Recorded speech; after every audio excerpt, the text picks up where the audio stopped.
Hey guys, Elastic Games has finally released the closed beta for Last Year the Nightmare, which is a game that I've been excited for well over a year, honestly multiple years now. And this video is going to be me giving you guys my first looks on the game, as well as explaining to you really what the game is, what the gameplay consists of, and give you a general overview of how it's played on both sides. And yeah, we can just hop right into this.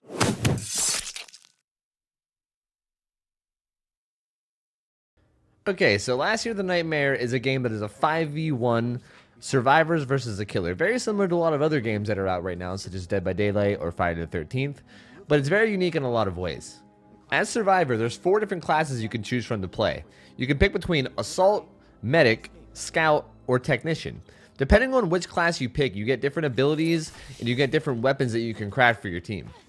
The crafting system in this game revolves around a sort of currency called scrap that you find throughout the map that you could use to craft different things for your team. You can find scrap by just walking around and checking different objects, and scrap respawns as time goes on. So if you clear out the entire scrap of an area, you can come back to it later and it'll be back again, so you can continue to loot throughout the match. Each class that you can choose has a starting weapon that can be upgraded through scrap, or 3 other things in their crafting wheel that can be crafted. We'll get into more detail about each class and what they can craft and how it affects the team a little bit later in this video. Now, the gameplay of Last Year is very interesting because there's a lot of death. Both sides die quite often, and both sides can respawn after death. So there will be a lot of back and forth killing between the survivors killing the killer, and then the killer occasionally picking off survivors and killing them, and then the survivors actually respawn in designated closets after they die. The game is very similar to Left 4 Dead in a lot of ways, through the closet respawning, as well as the fact that the killer, to spawn, has to basically hide out of the FOV of the survivor, and as long as they're not seen by the survivor, they can spawn. The general feel of the game is great. It's very scary, the kill animations are brutal, and the sounds that people make while they're dying are pretty brutal if you couldn't hear that just a second ago. The gameplay on Survivor's side also takes a lot of teamwork, which is pretty fun, and it also leaves a lot of room for improvement as teams can continue to get better and better at working as a team and helping each other share. And killer gameplay is pretty strong, and it's very strategic and very fun to play as well. I have a blast playing as killer on Last Year. It's probably some of the most fun I've had. It feels like you have enough tools to deal with the survivors, unless you let them snowball and get a lot of strong items, and then it might get a little bit overwhelming. But generally, if you're a good killer player, it seems like you're in general control of the situation. So I really do enjoy the balance of this game. I think it's really fun on both sides. As a matter of fact, let's go take a look at killer gameplay and see exactly how it's played. As killer, you receive 3 challenges you could do during the game to give you extra trophies. Trophies are a reward for playing well and help you to climb the in-game leaderboard. You can re-roll your challenges once per game as well to get new ones. During this time, the survivors get a 30-second head start. You can accept the challenges and spectate the survivors to see where they go, as well as who picked up the taser that spawns in the first room. Now, the way killer works is really interesting because when you die, you actually respawn pretty quickly. The respawn timers are based off of how many survivors are alive. If all 5 survivors are alive, your respawn timer is almost instant. So you can basically just sort of keep throwing yourself at the survivors. That being said, when the countdown's done, you get a choice between the 3 killers to choose from. There is the Slasher, the Strangler, and the Giant. When you pick your first killer, you'll go through this cool little opening scene where you can see the survivor being pretty angry and staring at some TVs that have the survivors on it. Afterwards, you'll spawn in the basement where you can go into Predator mode, which is basically when you go invisible and you can move around the map at super speed. You can also teleport to get back to the gymnasium at any point, which is kind of the center of the map. While in this mode, you have access to setting traps, as well as opening trapdoors or trapping trapdoors, as well as setting gas into lootable boxes that could be used to poison the survivors and invert their controls. You can also see the auras of the survivors if you're within a certain distance of them and you're on the same floor, as in the basement, the first floor, or the second floor. You have access to an unlimited amount of traps, but you only have 6 down at a time, and you can't place them too close to a survivor. They have to be a certain distance away. They're not too detrimental to play around, as you can crouch walk over them without setting them off, but they can help you out a lot strategically if you push them towards them while you're fighting or drag them towards them as the Strangler. You can spawn in anytime, anywhere as a killer, as long as they don't have line of sight of you. So you can spawn right around the corner and kind of just go in beating the crap out of them. Now, given the fact that the respawn timers are so small, you can kind of just go in and whittle down their resources. For instance, this attack I did in this video, I didn't get any kills, but I did wear them down a lot, which is also extremely useful. For instance, the medic used a lot of their medkit charges, the assaults who crafted helmets, their helmets are now destroyed, so a lot of the resources that they gained are now gone, and they're now low on charges on all their abilities, so it makes it a lot easier on my next attack. This is a huge mistake I saw a lot of players doing whenever playing in the beta, is they would try to be a little bit too strategic with their killer. They would set up for way too long trying to get fancy attacks, when in reality you can kind of just keep throwing yourself at the survivors because the respawns are almost instantaneous. The reason people take so long setting up though is because of ambush spots. Ambush spots are places on the map that the killers can go where if a survivor comes into their radius, they can get an insta-kill on them and it can't be interrupted at all. Each killer has their own individual spots throughout the map that they can go into to get insta-kills. Like for instance, the Giant has these big walls he can go into, and if a survivor gets too close, he can burst through and kill them. The Strangler can hide in vents and get an instant kill, and the Slasher has skylights that he can use to instant kill. Now when you go into these, there's a little circle where the survivors come into range that they'll get instant killed. But a lot of survivors are aware of these, and they're really hard to get an experienced survivor into, so a lot of the times you have to place them there yourselves through traps and strategic play. You could also plant gas in loot stashes, and if a survivor searches a loot stash that has gas in it, they get blinded and their controls get inverted for a set amount of time. They also have slowed movement speed, and this makes them extremely vulnerable and also completely useless if their teammates are under attack. You can set this up and use this as a big advantage before initiating your attack to basically set one person completely out of the fight for the first few seconds. The killer I'm using right here is called the Slasher. He basically doesn't have any special abilities, he just has a very powerful axe that does a ton of damage, and he moves slightly faster than most of the other killers. He's pretty straightforward, but he's also pretty devastating if you can get in there attacking. Again, try not to judge any attack based off how many you kill. If you get the survivors to use a lot of their OP abilities and waste a lot of their resources that they spent the scrap on, that is a good benefit to you as a killer, and you're slowly wearing them down. For instance, in this clip, I don't actually get the kill on this Troy, but she uses all of her stun gun, which sets me up for the next attack to actually get a kill. Another killer you can choose is called the Giant. The Giant is a lot slower, but has a lot more HP than the Slasher. He also has a grab move where he can pick people up and throw them, which can be really good for separation or just to kind of crowd control survivors and keep them from being able to do anything. He can also M2 to melee attack, which can lead to a pretty devastating combo, and you can get kills pretty quickly on people. You can also press R at any time to do a charging move, although you can only run in a straight line with barely any turning, and it runs out when you run out of stamina. If you manage to grab somebody with it, it's the same exact thing as his M1 grab move, but it's just after the charge. You could also use this to get away to despawn, because he's not really much of a chasing killer, he's more of an ambushing killer. If you can find a close spawn, you could really devastate an entire team, even if they're all there. But you should never ever try to chase in an open field with Giant. All in all, he seems like he's probably the strongest of the three when used correctly. The last killer we're going to talk about is the Strangler. He's kind of interesting because he's a lot weaker, he has a lot less HP, but he's a little bit faster, and he's a lot more tactical of a killer than the others. His M1 ability allows you to throw a chain that can drag survivors to you, and you can put them in a chokehold and drag them with you. You could use this to create a lot of separation amongst the team, especially when combined with trapdoors. You could also press M2 at any time whenever you have them in a chokehold to release them and throw them forward. He's an extremely weak melee fighter, but if you could use his abilities really well to separate the team, you could find yourself getting a ton of kills that you wouldn't normally be able to get. There's also an execution available during the chokehold once their HP gets to around 20%. It becomes available by pressing M1. This killer seems like he's most likely the weakest against a team that's very well organized and very high skill that sticks together, but if you can manage to get a little bit of separation, he can be absolutely devastating as he's almost impossible to fight 1v1. Knowing all of the killer's strengths and weaknesses and knowing who to pick at what time based on evaluating what the survivors are doing or where they are on the map is pretty important to your success as killers, so make sure you pay good attention to it. Alright, on to the survivor classes. We'll go in order, so we'll start with the assault class. It's important to keep in mind before I get into any of these survivor classes that you can only have 2 per team, so you can't run a team of 5 assaults or 5 medics or more than 2 of anything. The assault class is basically just your run-of-the-mill melee weapon class.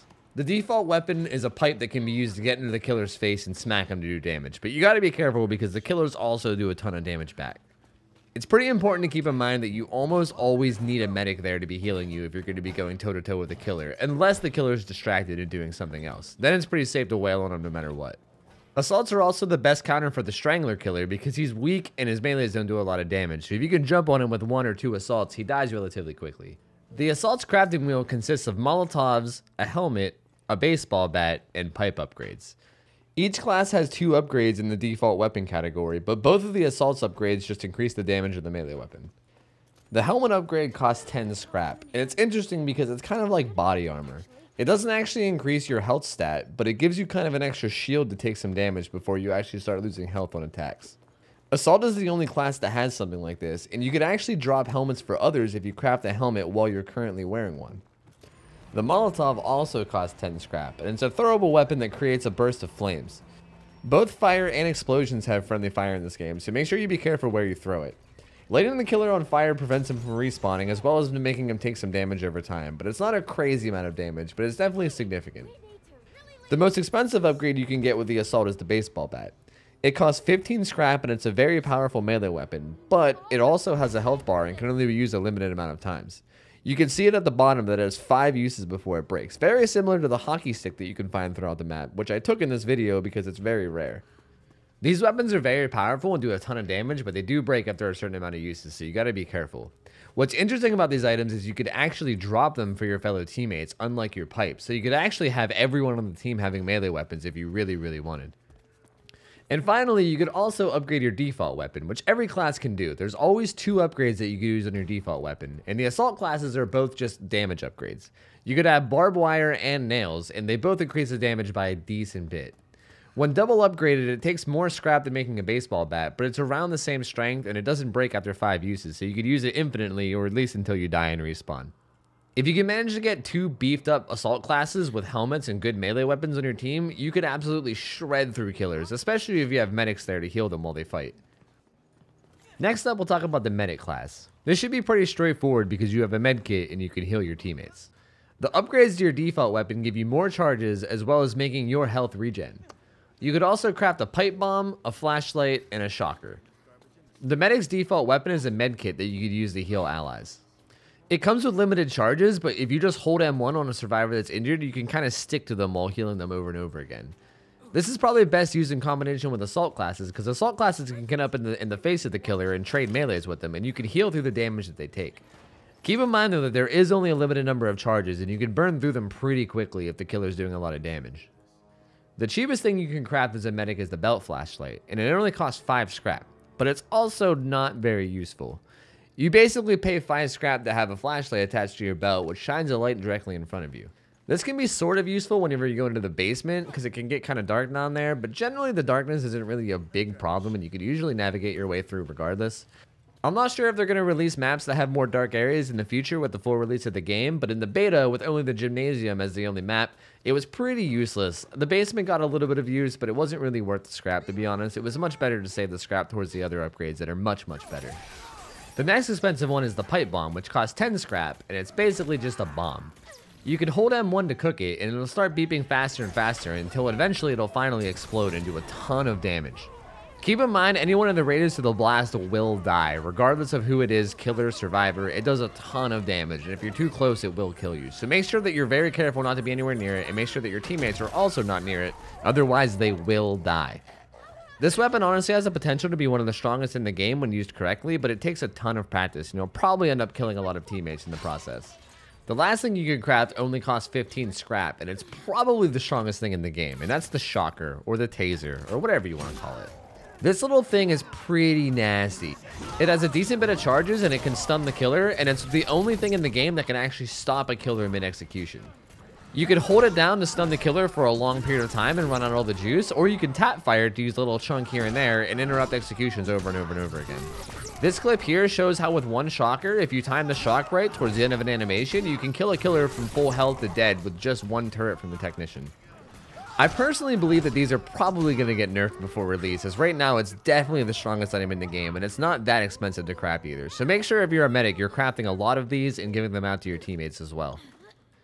As medic, your role of the team is basically to stay the hell away from the killer and try to heal up your teammates as they get into fights with them.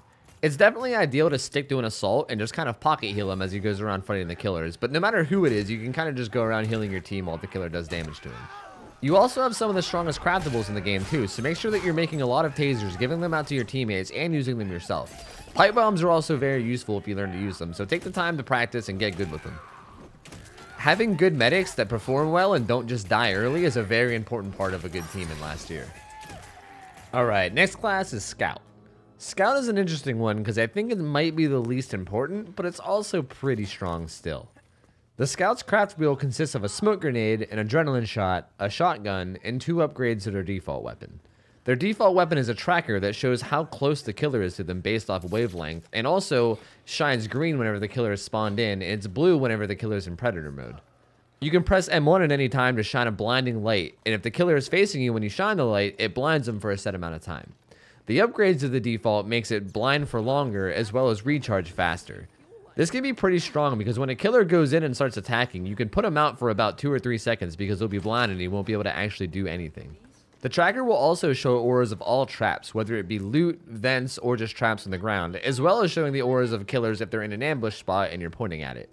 This can be really good to help out your team if they're sort of unaware of their surroundings. The Scout's healing craft item is an adrenaline shot, and it costs 10 scrap. You stab this into your arm and it gives you a speed boost for about 25 to 30 seconds, which is a very long time, and it also gives you a very slight bit of healing. You get unlimited stamina as well as increased speed, so you can get around the map very quickly. This can be very useful in an endgame situation, or also just in a situation where you get put into a bad spot and you got to get back to the safety of your teammates. The most expensive thing you can craft as a scout is the shotgun. The shotgun is similar to the bat where there's 5 uses, but it basically has 5 shells that you can shoot. This gun is obviously just a gun that does a massive amount of damage at close range. The closer you are to the killer, the more damage it does. And this can be a really strong gun, although it costs 25 scrap, which is very expensive and usually not worth investing. You can get a smoke bomb and a taser out of this, so it's generally better to craft something else other than this, but if you do have some extra scrap and want to do it, you could definitely do some massive damage. Okay, I saved the Scout's throwable for last because I think it's the most important, and it's the smoke grenade. These cost 10 scrap, and you can throw them on the ground to create a smoke screen all around you. Anybody that stands up in them, whether it's a killer or a survivor, starts coughing and they're unable to do anything. As survivor, you're able to crouch, which makes you be able to go under the smoke screen and not be affected. You can also do objectives while the smoke is active, such as turning the final wheel, or getting a survivor out of a closet, or pretty much anything that you have to channel. Now, killers can't crouch, so they're completely helpless in smoke screen. This makes it very, very useful in the final end run where things are very dangerous. If you have multiple smoke bombs, you can cover the entire last walkway with smoke and crouch walk through, and the killer will be unable to do anything to stop you. Proper use of smoke bombs can absolutely carry the team to a victory. It may be a bad idea to have multiple scouts on one team, aside from the end game where you could use multiple smoke bombs to help you through the walkway. It is a pretty strong class, but it's not quite as detrimental to your success as having assaults or even a technician or even medics. So you should probably only have one to start. You could probably get away with running no scouts either, but they can definitely be useful for their blind in a fight, as well as the fact that they can spot traps to help your teammates from stepping in them. Alright, and on to the last class, which is Technician. This one might be one of my favorites, but you probably only need one per team. The Technician's default weapon is a toolbox that sets on a turret that auto-targets on the killer if he gets near, and shoots shots at him at a pretty decent rate of fire that does about 5 damage per shot. The first toolbox upgrade speeds up your crafting for everything in the future, and the second toolbox upgrades increases the rate of fire of your turret and makes it shoot significantly faster, so it does way more DPS. The rest of the crafting wheel consists of a proximity mine, pain pills, and a flamethrower. The healing item craftable for the Technician are pain pills. They only cost 5 scrap, and you can eat them, and they gradually heal 75 health over time. These can actually be extremely useful if your team is low on medics, or if your medics are just low on charges after a bunch of attacks from the killer. They only cost 5 scraps, so they're relatively cheap to throw out, and you can give them to your teammates to heal up. The Technician also has an explosive called a proximity mine that you can craft for 10 scrap. This is obviously a mine that you set down on the ground, and if the killer comes within a certain radius, it explodes. Keep in mind you probably shouldn't use this as like a grenade to put down in front of you, because you can't get away in time. When used well though, you could use these to block spawns or to set up certain areas of the map where the killer can't come through without getting exploded and killed. This is another item that takes a lot of practice, but has the potential to be very strong if used correctly. The last and most expensive thing to craft as a Technician is the flamethrower. This costs 25 scraps, so it's pretty expensive. You could use it only at very close range to catch the killer on fire, similar to a Molotov. It's better to tap this rather than hold it down, because you can light him on fire and he takes damage over time, and you can keep tapping him over and over again to do damage. This, again, like the shotgun, is probably not worth the scrap, and you're probably better off investing in explosives or more tasers. Technicians also have a very unique ability, and then they can board up either floor panels or doors with their toolbox. This can prevent the killer from using them as traps or even coming through doorways at all. This can be used really well to make a lot of saves with closets a lot safer, as well as trapping up trapdoors to keep your teams from getting pulled in and separated. All in all, Technician is a very good class for setting up your team and helping them out, as well as setting down a turret which can do a lot of DPS. It's also important to note that if you set 2 turrets down within line of sight of each other, they'll actually target each other and destroy each other. You can have up to 2 turrets down at the same time, but you need to make sure that they don't have line of sight of each other to maximize damage. And that's about it to the basics of last year. This game is a really, really fun horror experience that has a lot of teamwork and strategy involved, and the time that this video was recorded was only after the closed beta. I'm very excited to see what Elastic Games has in mind as far as new content for the game's actual release, and I'm really pumped to see how much it can grow as a game. If you guys are interested in this game, make sure to keep an eye out for its release on the Discord store at some point soon within the next few months. I've been really enjoying it, and I think I might try to upload some more footage for it. If you guys want to see some guides for this game, similar to what I do for DBD, make sure to let me know. And I could also just take some highlights from some of the better games I had during beta and upload them as well. I hope you guys enjoyed this video, and I hope I gave you guys a good look at this game, and hopefully you guys can understand it a little bit more from a viewing or playing experience. If you guys liked the video, feel free to sub to the channel and try to upload some more content of last year in the future. And as always, have a good night, guys. I'll see you later. I'll see ya.